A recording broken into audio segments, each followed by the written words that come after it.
Hello, I'm Plod and I'm playing Mr. Beardstone's Perfect World mod pack, and this is episode 11. Last time out we retextured our starter home and turned it into this here wonderful workshop. We also tamed and named our horse. There he is. We also set up our network of waystones, and I hinted that I had a big project in mind for this episode. So I guess we should get on with that. Now, of all the mods in the pack, there's one that I've pretty much ignored up till now, and that is Farmer's Delight.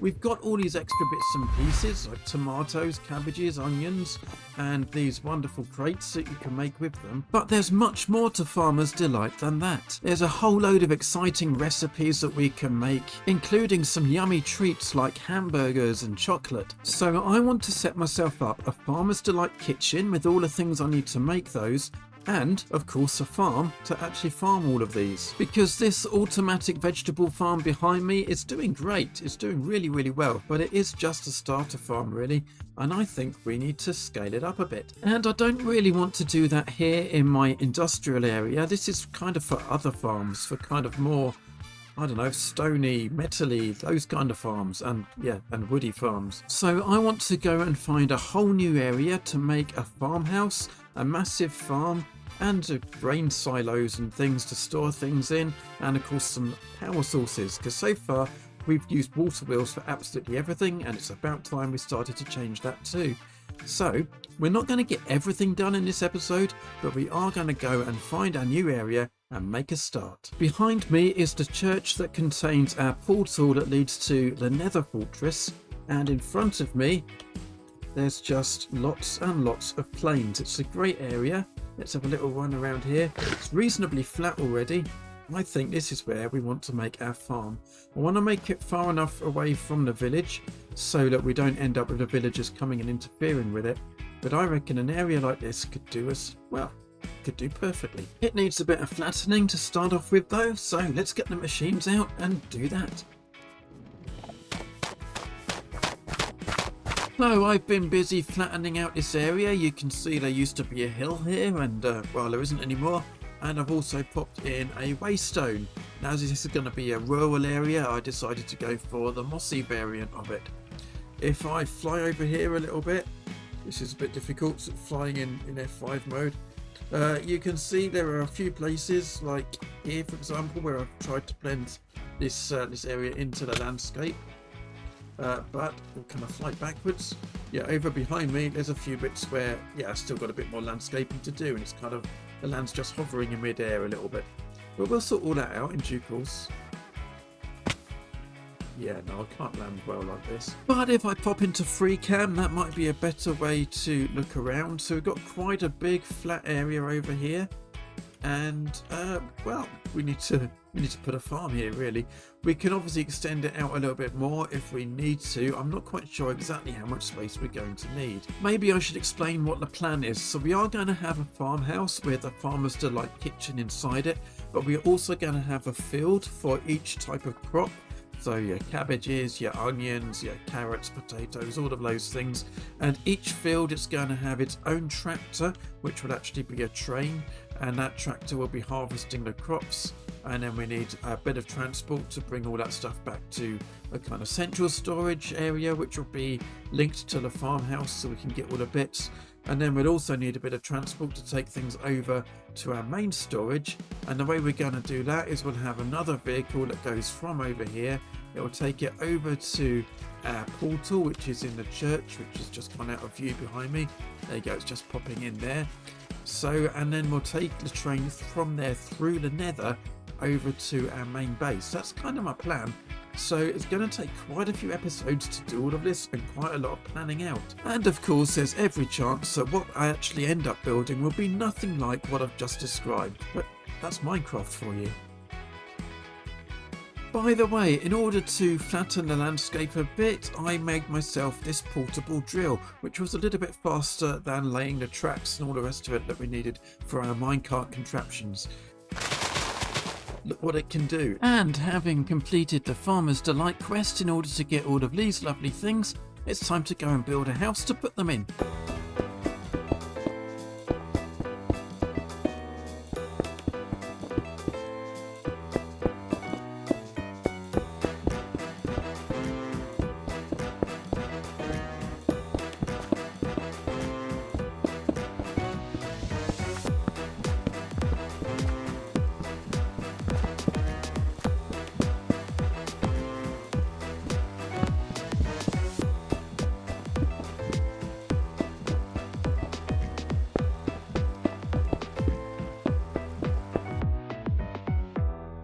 thing I've always wanted to do in Minecraft is make some kind of Tudory timber frame building like this one.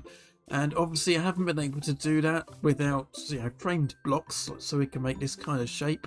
So I'm really pleased that with these frame blocks we can make exactly this kind of thing.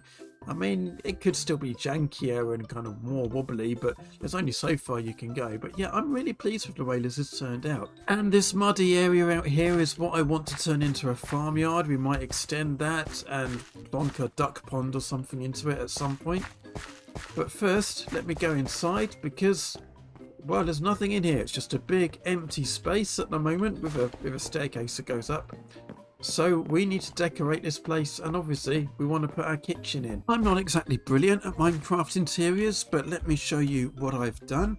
So just around the corner here we've got our kitchen. So we've got our all-important Farmer's Delight bits here, and the rest of it is kind of just for decoration.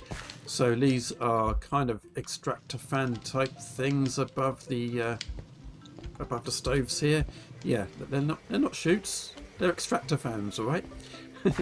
And we've got a nice dining table here. Look how posh those seats are. Over here we've got a little bit of a kind of reading nook where we can sit and read our books. And of course we've got a nice big sofa so we can sit here and watch the telly. And of course the upstairs is fully decorated as well. Of course it is. You don't need to see it. I don't believe what I'm hearing. Well, okay, if you insist. It's a large open plan sleeping room thing. There you go, I'm sleeping in it. See, it's a bedroom. Honest. In all seriousness though, I probably will come and decorate this at some point. I've put in some bedside tables here without the bed in the middle. And this place I want to try and make some kind of a bathroom, maybe? I don't know. And yeah, there's actually room for another story as well, but don't really want to make more work for myself if I don't have to. Out here in the farmyard, I've managed to rope a couple of chickens in here, and we'll do that a little bit more. And what I want to do is make a bit of a duck pond in this area, and for that I'm going to need some mud. So let's head home and make some. And making mud in crate mud is pretty easy. All we need to do is chuck some dirt into a basin and then mix it together with some water. The only problem with that is it's a little bit tedious because it takes 16 buckets of water to make one stack of mud. So it's definitely something I might want to automate if I'm going to use a lot of mud in the future. There we are, one completed duck pond, and I've added a bit of grass to this farmyard area too. So that's our farmhouse and our farmyard done, and I'm really pleased with the way that's looking. So our next job is to add some fields. Whoops, that's a slight water placement derp. That's looking better, and now we've sorted our field out, we need to sort out the tractor that's going to harvest the crops. The tractor is actually going to be secretly a train that's going to be running on rails that go underneath the field. And I don't just want to use the normal rails, I want narrow rails so that we can get a sharper turn involved. So if I pop in here, I've put in a new door, and I've just changed the way that this produces the rails a bit. So we only need one deployer, but we need two mechanical saws. So we're turning the full blocks into slabs, then we're cutting the slabs, and they form these kind of partially created narrow rails. Then they just need a nugget deployed on them, and that makes our narrow rails. If you're looking for them in the create inventory, by the way, they're called tracks in there, not rails, in case the wording gets confusing. I mean, tracks, rails, same thing, right? So with the narrow tracks all made, I've dug down underneath the field and I've placed the tracks down here in a figure of 8 formation, which means it's time for the bit that, to be honest, I've been dreading, actually making a tractor. This is going to be hard. Down here I'm going to place a station, and I'm going to make sure that is in build mode. Then I can just chuck a train casing on the tracks down here, and that creates our bogies. And I'm going to use glass panes to connect that bogie to where I'm going to build a tractor above the ground up here. Well, it might not be the best looking tractor in the world, but it's kind of tractor-ish. It at least kind of resembles a tractor. That's the main thing. So obviously we've got a couple of wheels on each side. We've got some barrels underneath and a portable storage interface under there. Up on top we've got our seat and our controls. So we've got a complete working rail contraption here, and of course we've got our plows on the back. So this should actually work. That's the main thing. All we need now is to give it a driver and a schedule, and well, see what happens. You'll do. Come with me. Okay, the driver's installed. Before we can do anything else, so we actually need to glue all of this together. So let's get those buttons on. Looks like we can move. Have we left anything behind? Yes, we've left the back of the cab behind. And we're harvesting. Look at this. Oh, we're not harvesting. Okay. Why are we not harvesting? And if you're shouting at the screen that what I've got on here are plows and what I should have on here are harvesters, then of course you are absolutely right.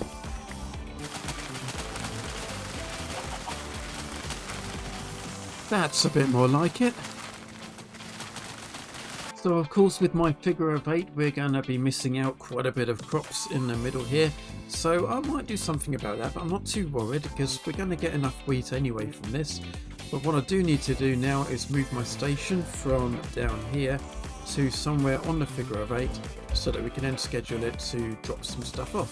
So I've put my station up at the end there so that it's away from our little road, so we're able to put our storage over there, and I've set it up as a schedule, so now this chap should just follow it. Round we go.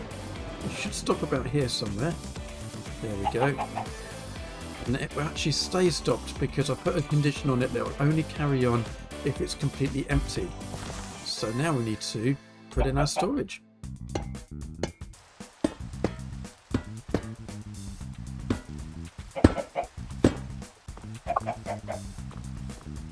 The advantage of using these item drains means I don't need any belts in here, so that saves a bit of lag, but it also means I don't need any power in order to unload the stuff into this shipping container here.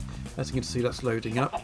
We've only got the andesite funnels here. I just didn't have any brass ones to hand, so it's only doing one item at a time, which is a little bit slow. But actually, slow's okay, because we need a bit of time for all this stuff to grow up again anyway. I am just going to hang around a little while though, just to make sure that it does go round again when it has finally unloaded. No, it's not moving, so I'm just going to go and grab myself another train station from home. Hello there, chaps.